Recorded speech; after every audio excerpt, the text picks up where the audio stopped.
Meeting. Click on Meetings tab. The meeting window will appear. Under the upcoming tab on the left hand side, all the scheduling meetings are listed.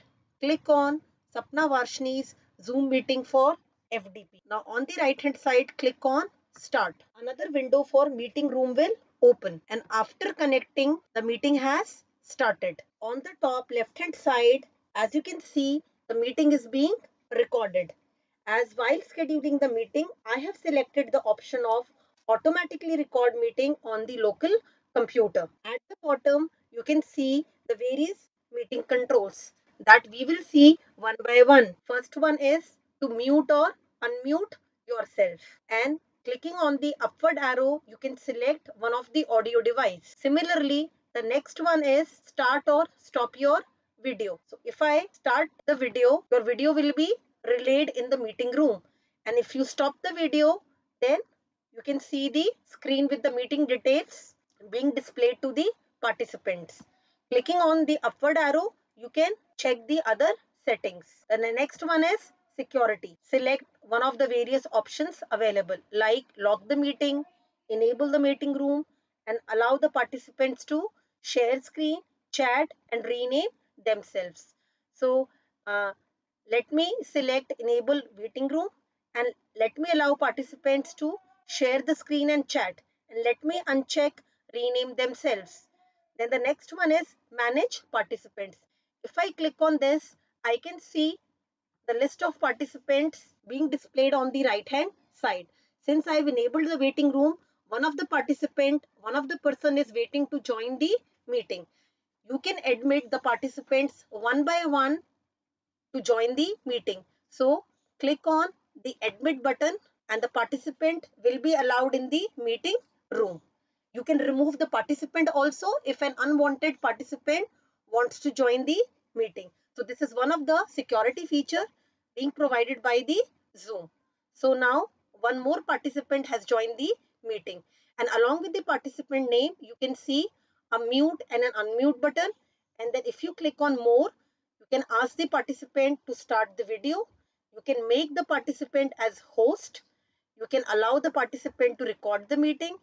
You can allow the participant to rename himself, and you can put the participant back in the waiting room, or you can remove the participant from the meeting. So some of the options being provided over here are from the security point of view. Then going back to the meeting controls, the next option is for chat. So the chat window will appear. This is the Zoom group chat, and here you can send a message to everyone, or you can send a message privately to a particular participant as well. Now this message will be sent to a particular participant, and then if I click on the three dots on the right hand side, again a number of options like saving chat, and then participants can chat with either no one or the host only, or everyone publicly, or everyone publicly and privately. So the host can control with whom the participants can chat in the Zoom group chat window. Now the next option is to share the screen. Click on share screen. Another window opens up, and you can have the option of sharing some screen with the participant. Like you can share the whiteboard. Click on share button.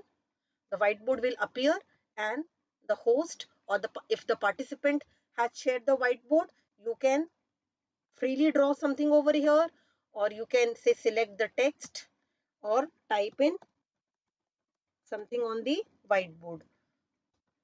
So if I click on the cross button, or on the bottom, you can click on stop share button. So this will stop the share. Then you have the option of pause or stop the recording.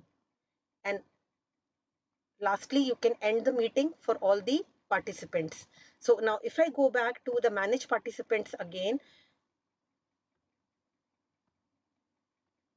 so as you can see, you can, there at the bottom, there are few more options. You can invite more participants to come and join the meeting, either by sending an invite by selecting a contact if they have been added to your Zoom app, or through the email invite as we have already seen earlier.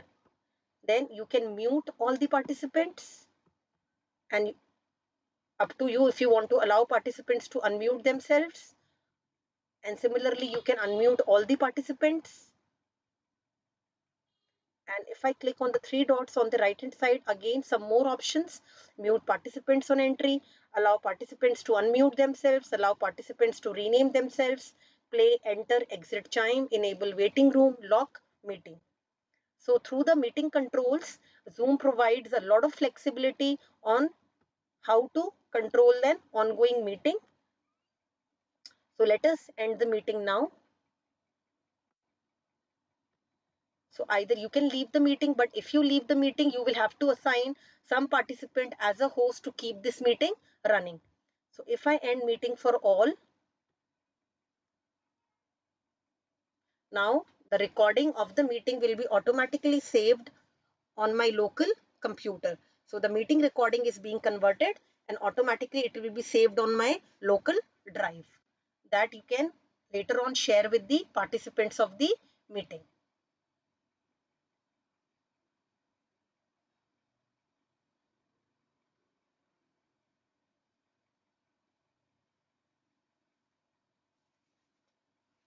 We will wait for this conversion of the meeting recording to complete.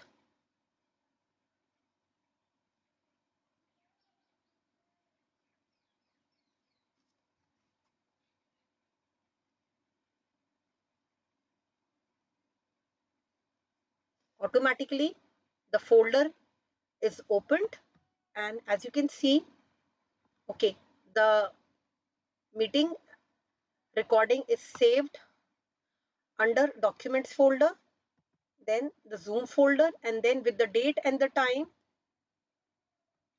this meeting recording is saved. So if I double click, then the meeting recording is displayed. Let me close this, go back to the Zoom app again. This is all about how to start and host a scheduled meeting. Next, we will see how you can join an ongoing